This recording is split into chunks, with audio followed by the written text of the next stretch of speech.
The work that I do with Compassion and Choices is probably the most satisfying work I have ever done in my life. You know, I read a magazine article and it talked about Compassion and Choices and the work that they do. I called immediately because they said they wanted volunteers and they had a phone number, and that was 6 years ago. And it's just been a wonderful experience. I love working with Compassion and Choices. They are such an incredible team. I don't think right now there's any organization that's as important as Compassion and Choices is in furthering this conversation so that we might get death with dignity laws in all of our states soon. Americans want dignity and liberty at the end of life. Volunteers are absolutely the backbone of every campaign we run. This movement begins and ends with you. The issue of death with dignity resonates strongly in America because we are compassionate. We want people to have options. We want people to have choices. We've all seen someone have a horrific death, and we want people to be the person to be able to make that decision. I also think Americans are independent and love their liberty and want to be able to make their own medical choices, especially at the end of life. Campaigns are different in every state, but what's not different, it's always the moving personal stories that convince politicians and officials to change their minds. We've had the stories of Barbara Mancini in Pennsylvania, Anita Freeman, and Brittany Menard, and so it's built an incredible momentum, and we'd like to keep that momentum growing and growing because we want to get this job done. So this is the time we need you to jump in and join the team. It's a wonderful group to work with, and it's a terrific cause. The bottom line in this type of campaigning is that we have to continue to grow the movement if we want to win. We don't have staff on the ground in every state, so we need you to get started now, on your own or with family and friends. There are so many things you can do to make a difference. Writing letters to your representatives and to legislators in other states. Gathering signatures on petitions.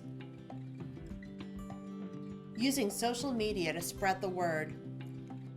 Calling your legislators and even calling the legislators in other states.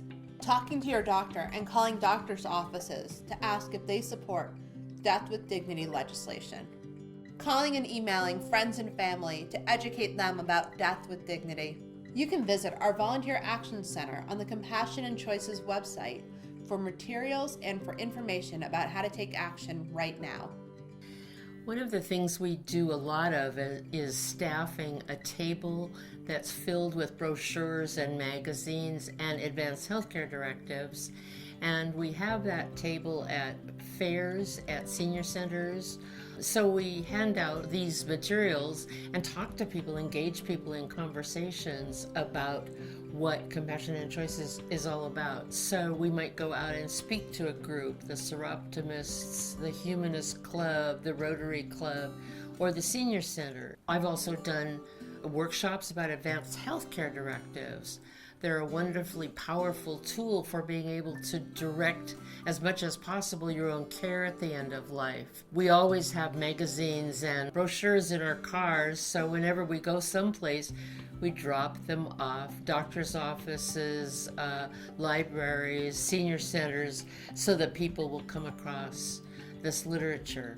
And of course, we're always bending the ears of our friends and family. We have called legislators to find out a little bit if they've heard about Compassion and Choices, what they know about the Death with Dignity movement, and also try to ascertain what their level of support might be. I want people, when they're done watching this video, to pick up the phone and call their elected officials, to call their family members, to call their friends. I want them to start getting excited about having a house party. I want people to write letters to the editor. I want them to print out a copy of our petition and go bring it to the nearest farmer's market or to their book club or to their doctor's office. I want people to start talking and start building that grassroots movement around death with dignity. Compassion and Choices is doing an incredible job, especially recently. The conversation has expanded all over the nation. However, it takes a lot of work and it takes a lot of people. Multiply what every person can do, and it becomes just more and more huge.